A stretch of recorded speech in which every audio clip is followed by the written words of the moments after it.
Capítulo 25. O mês de corte se foi. Suas últimas horas estavam contadas. Não havia maneira de adiar o dia que se aproximava, o dia das núpcias. E todos os preparativos para sua chegada estavam completos. Eu, pelo menos, nada mais tinha a fazer. Ali estavam meus baús, prontos, trancados, amarrados, dispostos numa fileira junto à parede do meu quartinho. No dia seguinte, àquela hora, estariam a caminho de Londres, e eu também, se Deus quisesse. Ou antes, não eu, mas Jane Rochester, uma pessoa que eu ainda não conhecia. Faltava apenas prender os cartões de endereço. Eles estavam ali, 4 quadradinhos na gaveta. O próprio Sr. Rochester escrevera o endereço: Senhora Rochester, Hotel, Londres, em cada um. Eu não conseguia me convencer a prendê-los ou mandar que fossem presos. Senhora Rochester, ela não existia, só nasceria no dia seguinte, em algum momento depois das 8 da manhã, e eu aguardaria a fim de me assegurar de que tinha vindo ao mundo viva, antes de lhe designar todos aqueles pertences. Já bastava o fato de que no armário, diante da minha penteadeira, roupas supostamente suas já tivessem deslocado meus vestidos simples de tecido preto de loude e meu chapeuzinho de palha, pois não me pertenciam aqueles trajes de casamento, o vestido cor de pérola, o véu vaporoso que pendia da grande mala usurpada. Fechei o armário para ocultar as roupas estranhas e fantasmagóricas que continha. A essa hora da noite eram 9. Elas projetavam um brilho bastante sobrenatural no quarto. Vou deixá-lo sozinho, sonho branco, eu disse. Estou um pouco febril. Ouço o vento soprando, vou sair para senti-lo. Não era a agitação dos preparativos que estava me deixando febril. Não somente a expectativa da grande mudança, da nova vida que começaria no dia seguinte. Essas duas circunstâncias contribuíam, sem dúvida, para aquele estado de espírito inquieto e agitado que me fez sair de casa tarde e ir para o jardim escuro. Mas uma terceira causa tomava conta da minha mente mais do que essas. Eu tinha no meu íntimo um pensamento estranho e ansioso. Acontecera algo que eu não podia compreender. Ninguém além de mim sabia do evento, nem o testemunhara. Ocorrera na noite anterior. O Sr. Rochester estava ausente da casa naquela noite. Ainda não regressara. Os negócios o haviam chamado a uma pequena propriedade de 2 ou 3 fazendas que possuía, a uns 50 quilômetros dali. Um assunto que ele precisava resolver pessoalmente, antes de sua planejada partida da Inglaterra.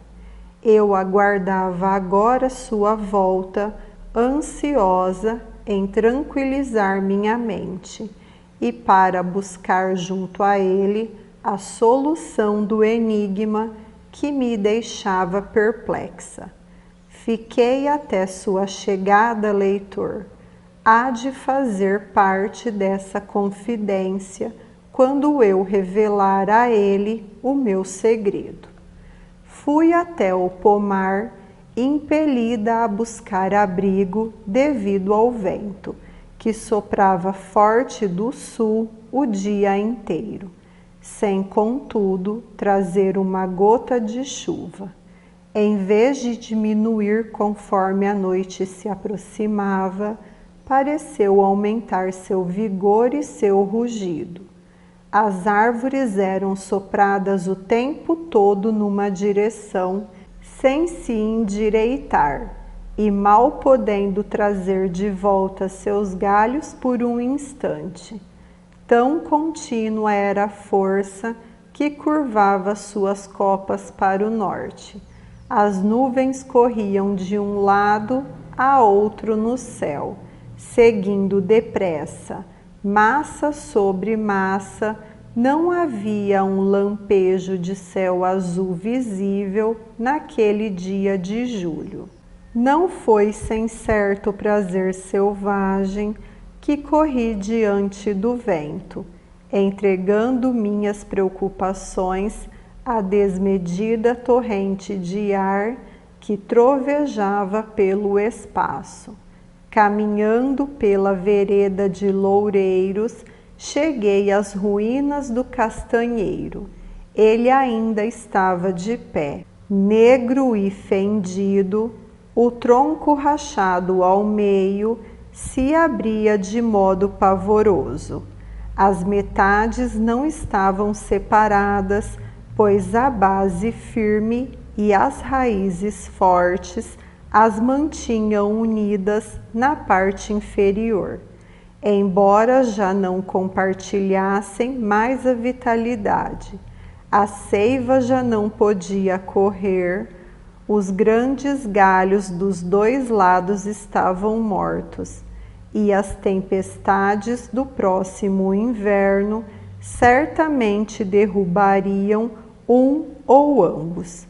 Por ora, contudo, ainda se podia dizer que formavam uma árvore, uma ruína, mas uma ruína íntegra. Fizeram bem em se manter unidos um ao outro, eu disse, como se os monstruosos pedaços de madeira fossem seres vivos e pudessem me ouvir.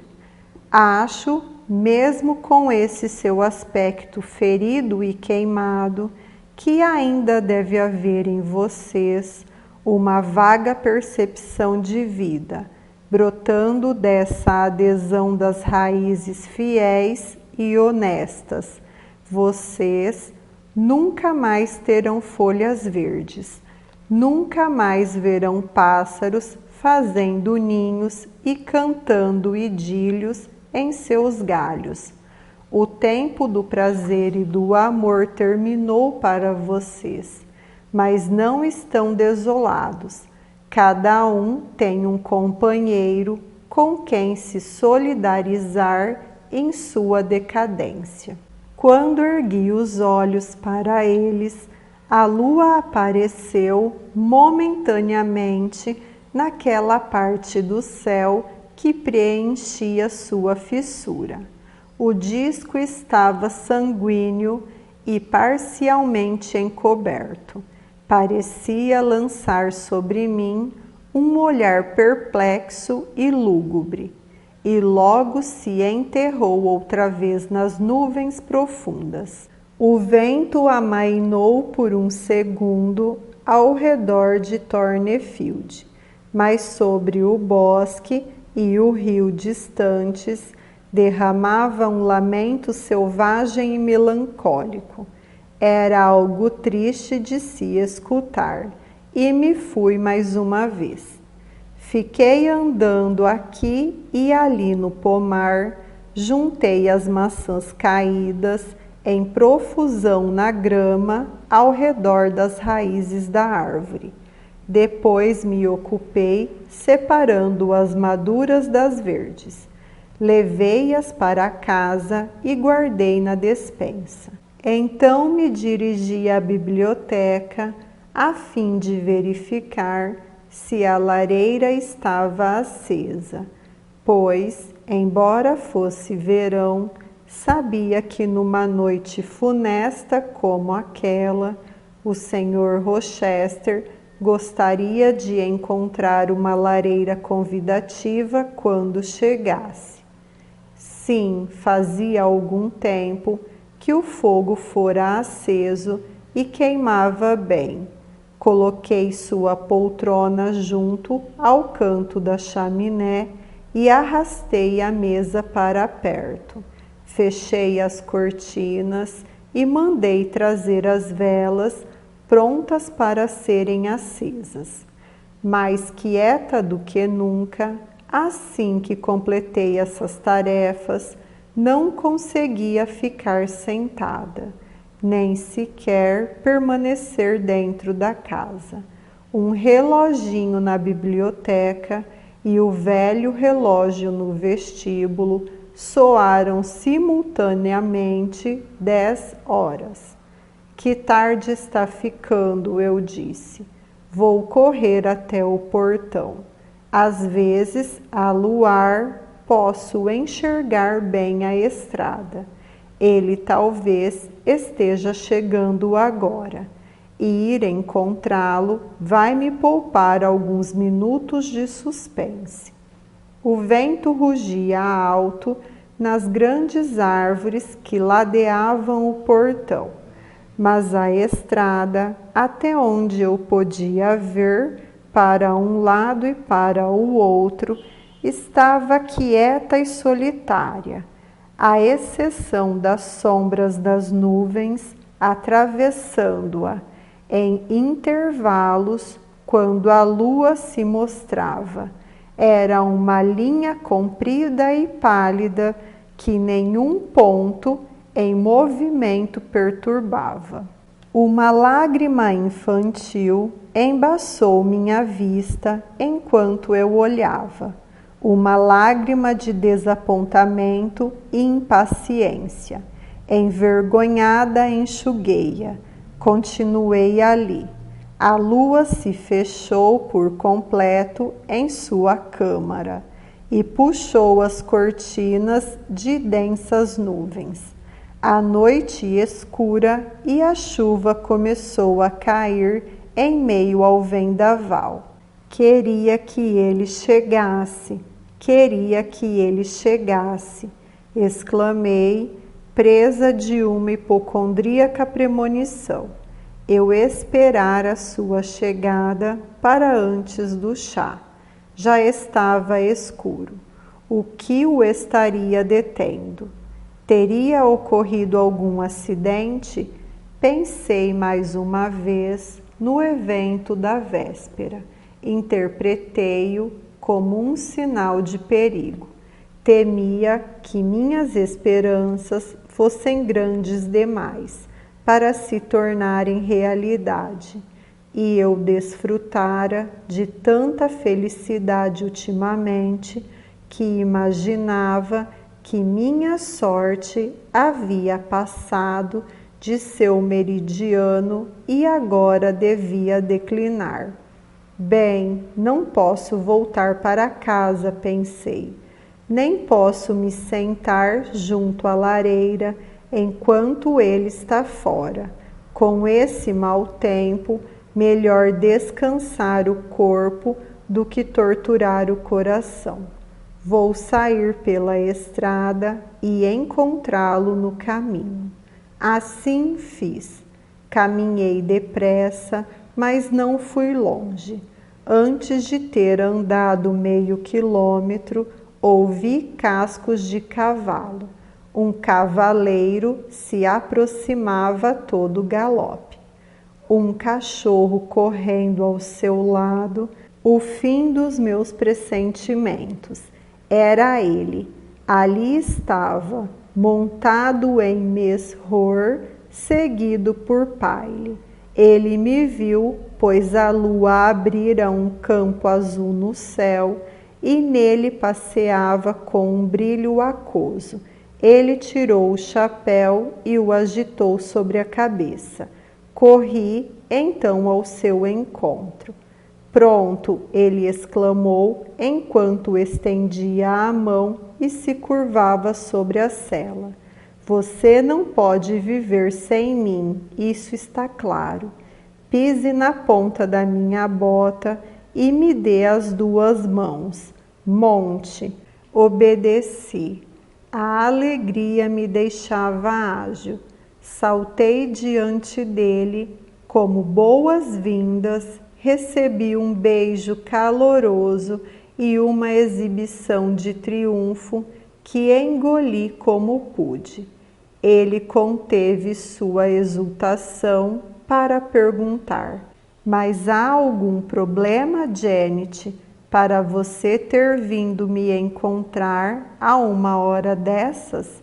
Aconteceu alguma coisa? Não, mas o senhor não chegava nunca. Eu não aguentava mais esperar em casa, ainda mais com essa chuva e esse vento. De fato, chove e venta, e você está encharcada como uma sereia. Envolva-se na minha capa. Mas acho que está febril, Jane.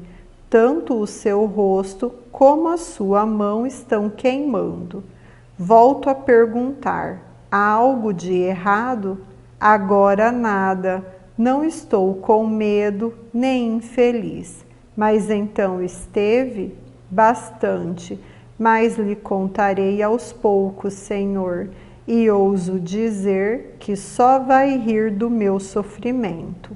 Vou rir de você com vontade quando passar o dia de amanhã. Até lá não ouso, pois meu prêmio não é garantido. Esta é mesmo você que andou escorregadia como uma enguia nesse mês que passou e espinhenta como uma roseira? Eu não conseguia pôr um dedo em parte alguma sem me espetar, e agora vejo que tenho um cordeirinho perdido nos braços. Abandonou o rebanho para procurar seu pastor? Foi isso, Jane? Eu queria vê-lo, mas não se gabe. Chegamos a Thornefield. Deixe-me descer. Ele me colocou no chão, enquanto John levava o cavalo e ele me acompanhava até o vestíbulo. Disse-me para ir depressa, vestir roupas secas e depois voltar à biblioteca. Deteve-me quando eu me encaminhava à escada para que eu lhe prometesse não demorar. De fato, não demorei. Em 5 minutos estava de volta. Encontrei-o jantando.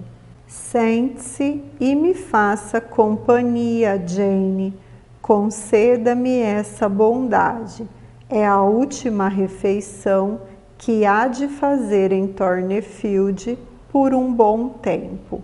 Sentei-me ao seu lado, mas lhe disse que não podia comer. É porque tem a perspectiva de uma viagem em breve, Jane? A ideia de ir para Londres tira o seu apetite? Não consigo ver meu horizonte com clareza esta noite, Senhor. Não sei nem dizer que ideias tenho na mente. Tudo na vida parece irreal, exceto eu. Tenho bastante substância, pode me tocar. O Senhor é o que há de mais fantasmagórico, não passa de um sonho. Ele estendeu a mão rindo. Isso é um sonho? Disse, colocando-a perto dos meus olhos. Sua mão era robusta, musculosa e vigorosa, e seus braços longo e forte. Sim, embora eu possa tocá-la, é um sonho, respondi, enquanto tirava sua mão da frente do meu rosto. Senhor, já terminou o jantar? Sim, Jane.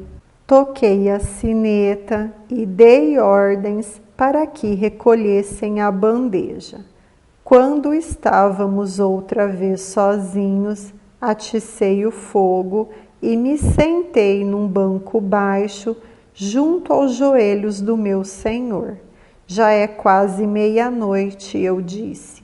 Sim, mas lembra-se, Jane, que você prometeu ficar acordada comigo na noite anterior ao meu casamento. Prometi e vou cumprir a promessa, pelo menos por 1 hora ou 2. Não desejo ir para a cama. Já terminou todos os preparativos? Todos, Senhor. E da minha parte também, ele informou. Já acertei tudo e vamos deixar Thornefield amanhã, meia hora depois de regressar da igreja. Muito bem, Senhor. Com que sorriso extraordinário você disse essas palavras. Muito bem, Jane. Que tom vívido tem no rosto. E que estranho esse brilho em seus olhos. Está bem? Acho que sim. Acha? Qual o problema? Diga-me o que sente. Eu não poderia, Senhor. Não há palavras para dizer o que sinto. Gostaria que esta hora não terminasse. Quem sabe o que trará o destino no dia de amanhã? Isso é hipocondria, Jane. Você está agitada demais ou cansada demais. Sente-se calmo e feliz, Senhor? Calmo? Não, mas feliz até o fundo do coração. Ergui os olhos para ele e li os sinais de enlevo em seu rosto, que estava ardente e corado. Pode confiar em mim, Jane, ele disse. Compartilhe comigo qualquer peso que esteja oprimindo sua mente.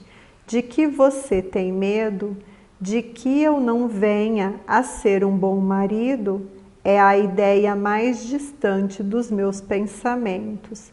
Está apreensiva quanto ao novo círculo que vai entrar? Quanto à nova vida que se inicia para você? Não, você me intriga, Jane. Sua expressão de triste ousadia me deixa perplexo e me aflige. Quero uma explicação. Então, Senhor, ouça. Não estava em casa ontem à noite, verdade? Sim, sei disso. E você sugeriu há pouco algo que aconteceu em minha ausência. Provavelmente nada muito importante, mas em poucas palavras perturbou-a. Conte-me o que foi. A senhora Fairfax disse alguma coisa, talvez. Ou você ouviu os criados falando? Sua sensível autoestima foi ferida? Não, Senhor, soou a meia-noite.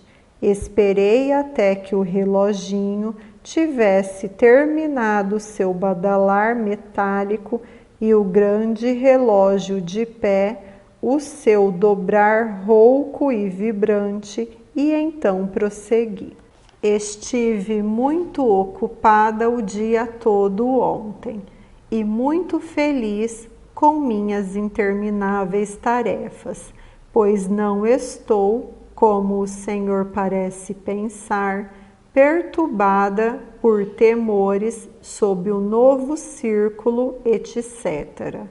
Parece-me gloriosa a esperança de viver com o Senhor, porque o amo. Não, Senhor, não venha me acariciar agora. Deixe-me falar sem ser interrompida. Ontem confiei plenamente na providência e acreditei que os eventos estavam acontecendo pelo seu bem e pelo meu. Era um dia bonito, se o Senhor se lembra. A calma do ar e do céu afastava qualquer apreensão relativa à sua segurança ou ao seu conforto na viagem. Caminhei um pouco lá fora, depois do chá, pensando no Senhor. Em minha imaginação, estava tão próximo que mal cheguei a sentir falta de sua presença física. Pensei na vida que havia diante de mim, a sua vida, Senhor, uma existência mais expansiva e emocionante do que a minha, assim como as profundezas do mar, às quais o riacho se encaminha, se comparadas ao baixio do leito onde corre. Perguntei-me por que os moralistas consideram este mundo uma selva perigosa. Para mim, desabrocha como uma rosa. Na hora do pôr do sol, o ar esfriou e o céu nublou. Entrei. Sophie me chamou lá em cima para que eu visse meu vestido de noiva que tinha acabado de trazer. E debaixo dele, na caixa, encontrei o seu presente.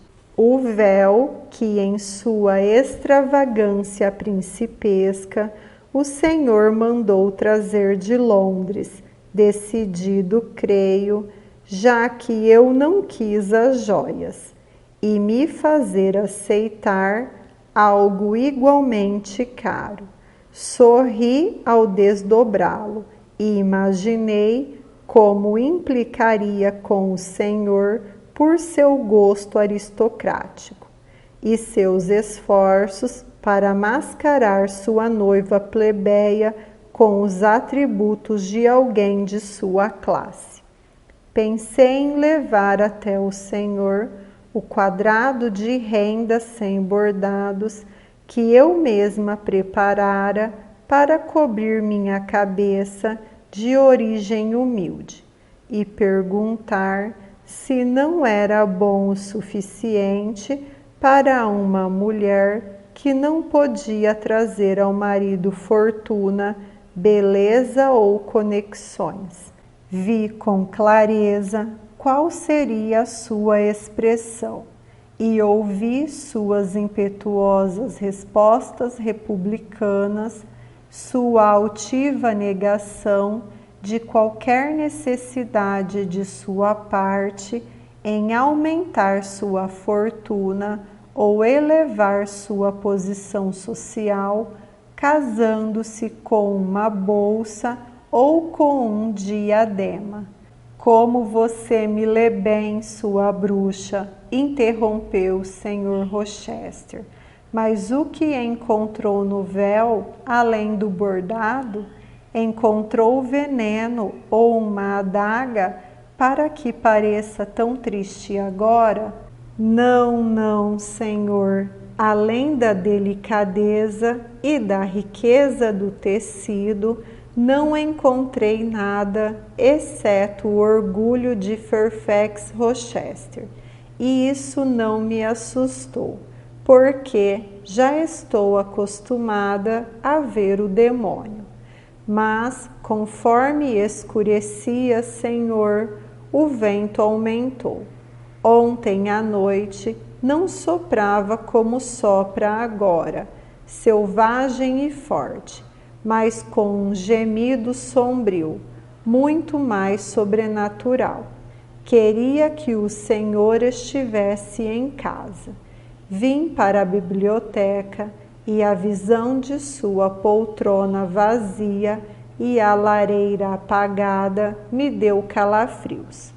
Por algum tempo depois de ter ido para a cama, não conseguia dormir. Uma sensação de ansiosa agitação me perturbava. O vendaval continuava aumentando e parecia aos meus ouvidos disfarçar um outro som queixoso. Se dentro ou fora da casa, eu a princípio não sabia dizer, mas ele se repetia, incerto, mas doloroso a cada vez. Por fim concluí que devia ser algum cachorro uivando à distância. Fiquei feliz quando parou.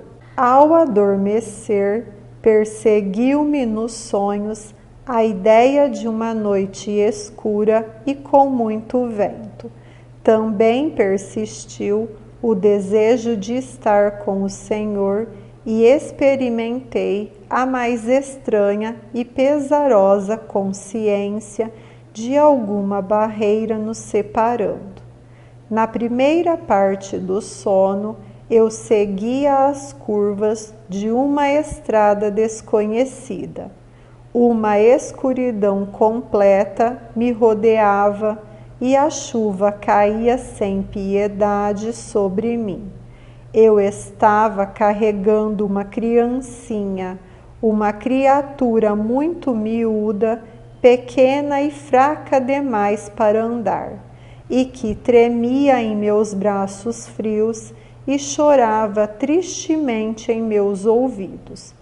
Eu achava que o Senhor estava na estrada, muito à minha frente, tentava de todas as maneiras alcançá-lo e fazia um esforço terrível para dizer seu nome e lhe pedir que parasse, mas não conseguia me mover direito e minha voz morria sem articular palavras. Enquanto isso, sentia que o Senhor se afastava mais e mais a cada momento. E esses sonhos pesam no seu estado de espírito agora, Jane, quando estou perto de você? Pessoinha nervosa, esqueça as aflições inventadas e pense apenas na felicidade real. Você diz que me ama, Janet. Sim, não vou me esquecer disso, e você não tem como negar. Essas palavras não morrerão inarticuladas em seus lábios. Pude ouvi-las nítidas e suaves, um pensamento solene demais, talvez mais doce como música. Parece-me gloriosa a esperança de viver com você, Edward, porque o amo. Você me ama, Jane? Repita. Sim, Senhor, amo com todo o coração. Bem, ele disse, após alguns minutos de silêncio. É estranho, mas essa frase penetrou em meu peito de maneira dolorosa. Por quê? Acho que foi porque você a pronunciou com uma energia tão honesta e religiosa, e porque o seu olhar voltado para cima, para mim agora, é um olhar sublime de fé, verdade e devoção, como se um espírito estivesse perto de mim. Pareça um pouco mais perversa, Jane, como você bem sabe fazer. Coloque no rosto um de seus sorrisos selvagens, tímidos e provocantes. Diga-me que me odeia, implique comigo, atormente-me, faça qualquer coisa, mas não me entristeça. Prefiro que me enfureça a que me aflija. Vou implicar com o Senhor e fazer com que se irrite, até ficar satisfeito quando tiver terminado minha história, mas me ouça até o fim.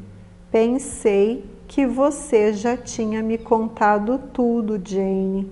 Pensei ter encontrado a fonte de sua melancolia em seu sonho. Sacudi negativamente a cabeça. O quê? Algo mais? Mas não acredito que seja nada importante. Devo adverti-la de saída que vou me mostrar incrédulo. Vá em frente.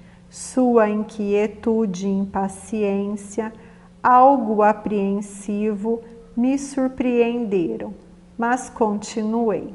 Tive outro sonho, Senhor, que Thornfield Hall encontrava-se em desoladas ruínas, refúgio de morcegos e corujas. De toda a imponente fachada, nada restava além de paredes ocas, muito altas e de aspecto frágil. Eu caminhava numa noite de luar pelo espaço do lado de dentro, tomado pelo mato, tropeçava aqui numa lareira de mármore, ali num fragmento caído de uma cornija.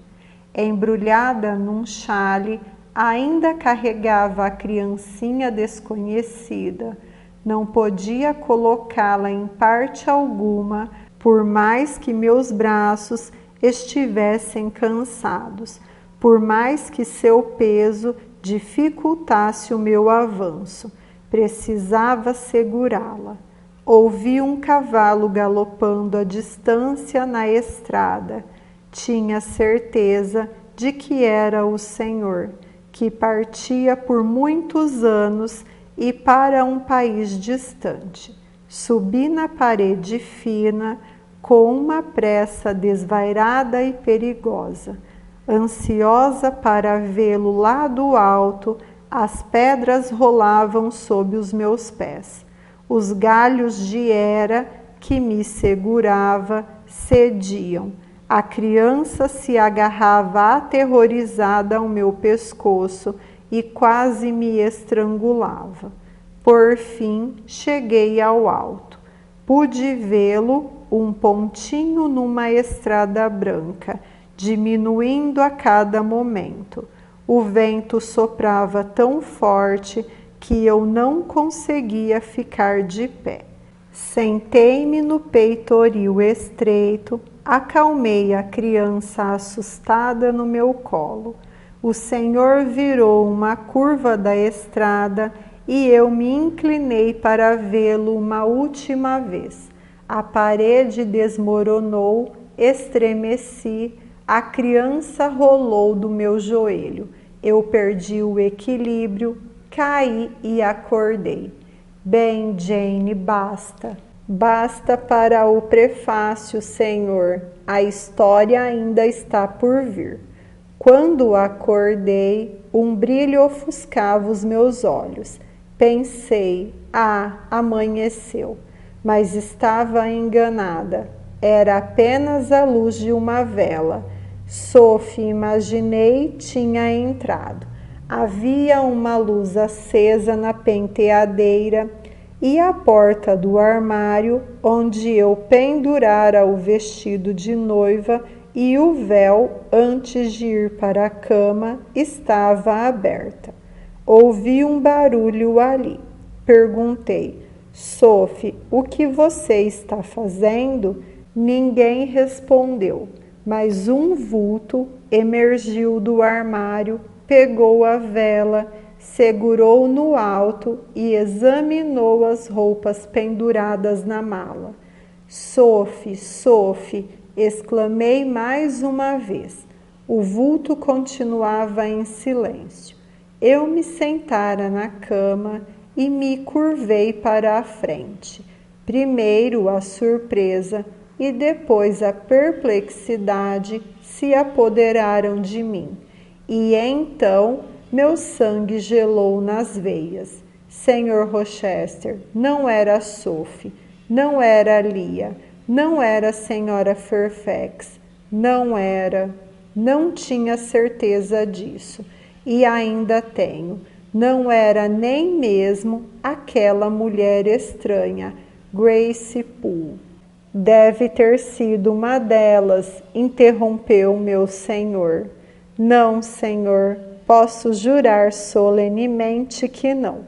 O vulto parado diante de mim nunca passaram sob meus olhos nos domínios de Thornfield Hall antes. A altura e as formas eram novas para mim. Descreva-o, Jane. Parecia uma mulher, senhor, alta e robusta, com o cabelo grosso e escuro, caído, comprido pelas costas.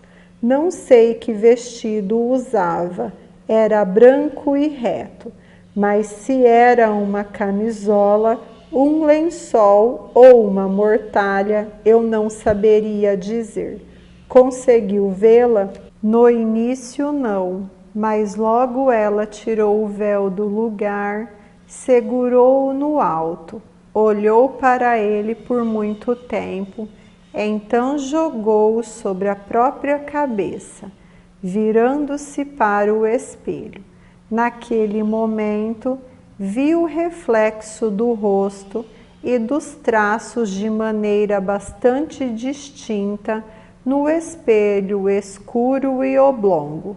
E como eram assustadores e fantasmagóricos para mim.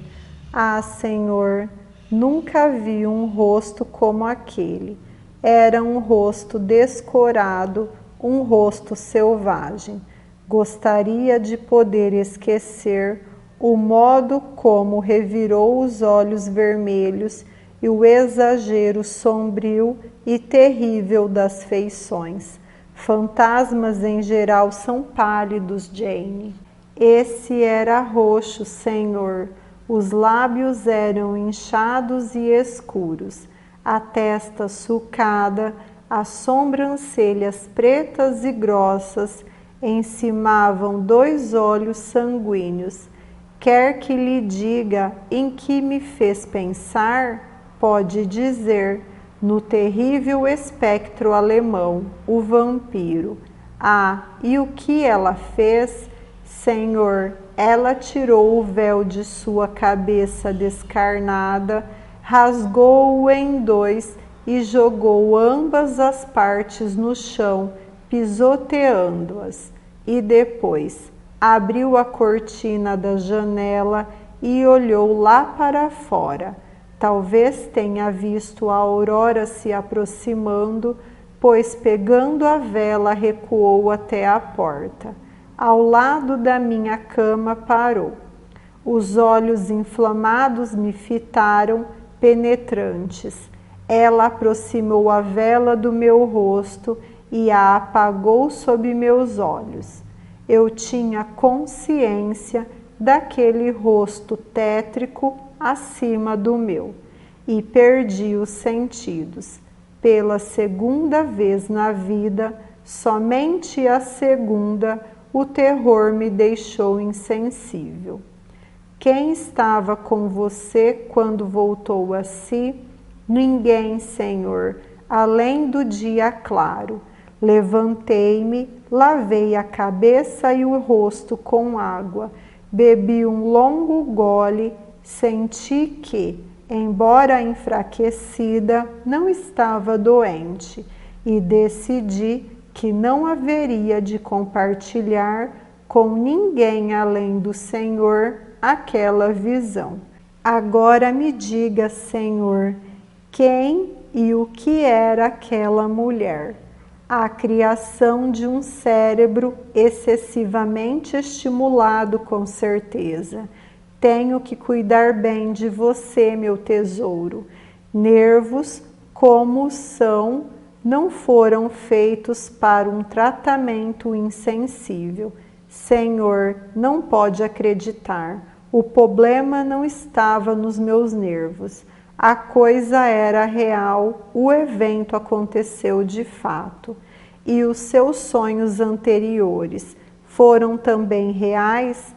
Acaso Thornfield Hall está em ruínas? Estou separado de você por obstáculos intransponíveis? Estou indo embora sem uma lágrima, sem um beijo, sem uma palavra? Ainda não. Estou prestes a fazer isso?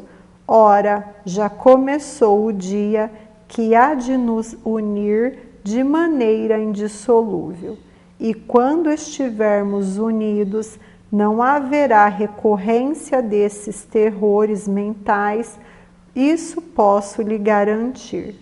Terrores mentais, Senhor, gostaria de poder acreditar que são somente isso, e é o desejo, e mais do que nunca, já que nem mesmo o Senhor pode me explicar o mistério dessa terrível visitante.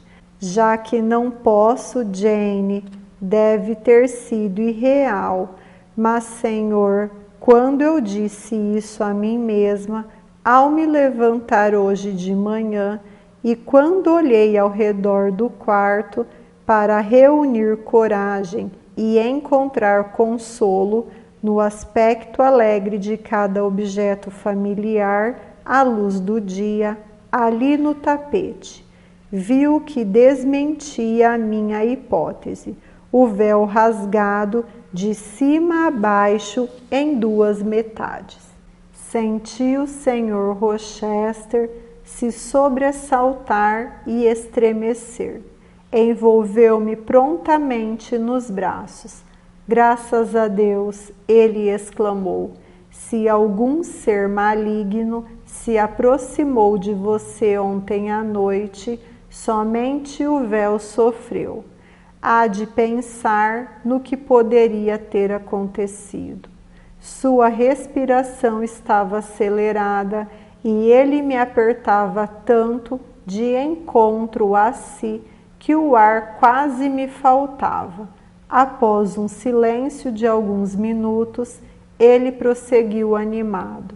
Agora, Janet, vou lhe explicar tudo o que aconteceu. Foi metade sonho, metade realidade. Uma mulher entrou no seu quarto, não duvido. Essa mulher deve ter sido Grace Poole. Você mesma diz que ela é uma criatura estranha.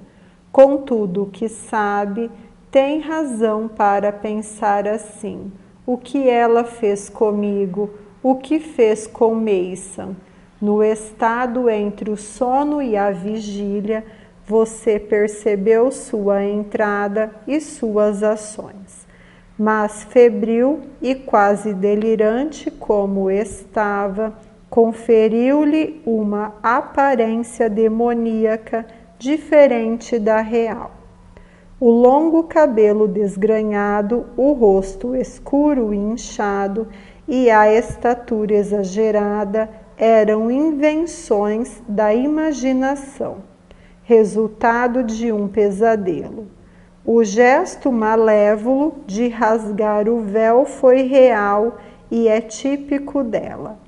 Vejo que você gostaria de perguntar por que mantenho uma mulher assim em minha casa. Quando estivermos casados por 1 ano e 1 dia, vou lhe contar, mas não agora. Está satisfeita, Jane? Aceita minha solução do mistério? Refleti e, na verdade, aquela me parecia ser a única possível. Satisfeita eu não estava, mas para agradá-lo tentei aparentar o contrário. Aliviada certamente eu me sentia. Então respondi-lhe com um sorriso contente. E agora, como já passava muito de 1 da manhã, preparei-me para deixá-lo. Sophie não dorme com Adele no quarto das crianças? Ele perguntou enquanto eu acendia minha vela. Sim, senhor, há espaço suficiente na caminha de Adele para você. Deve compartilhá-la com ela esta noite, Jane. Não é de se admirar que o incidente que você relatou a deixe nervosa. e eu preferiria que não dormisse sozinha. Prometa-me que vai para o quarto da criança. Farei isso com prazer, Senhor. E tranque a porta por dentro. Desperte Sophie quando subir e peça-lhe que a acorde cedo amanhã, pois você deve estar vestida e ter terminado de jejum antes das 8. E agora chega de pensamentos sombrios. Deixe de lado as preocupações inúteis, Janet. Não ouve os sussurros suaves com que agora sopra o vento? E a chuva já não martela mais nas vidraças. Veja só, ele ergueu a cortina. Está uma noite linda. Estava. Metade do céu se via pura e imaculada. As nuvens agora, marchando diante do vento, que passara a soprar na direção do oeste, afastando-se em longas colunas prateadas. A lua brilhava pacificamente. Bem, disse o Sr. Rochester, olhando de maneira inquisitiva dentro dos meus olhos. Como está minha Janet agora? A noite está serena, Senhor, eu também. E não vai sonhar com separação e tristeza esta noite, mas com um amor feliz e uma união bem-aventurada. Essa previsão se cumpriu parcialmente. De fato, não sonhei com tristezas, mas tampouco sonhei com alegrias, pois não cheguei a dormir. Com a pequena Adélia em meus braços, fiquei observando o sono da infância, tão tranquilo, tão livre de paixões, tão inocente, e aguardando a chegada do dia. Toda a minha vida estava desperta e agitada em meu corpo. Assim que o sol se levantou, eu me levantei também. Lembro-me que Adele agarrou-se a mim quando a deixei. Lembro-me que a beijei enquanto soltava suas mãozinhas do meu pescoço. Chorei por ela com uma estranha emoção e a deixei porque temia que meus soluços interrompessem seu repouso ainda profundo. Ela parecia o emblema da minha vida passada, e eu agora deveria me aprontar para o meu desconhecido dia futuro, temido, mas adorado.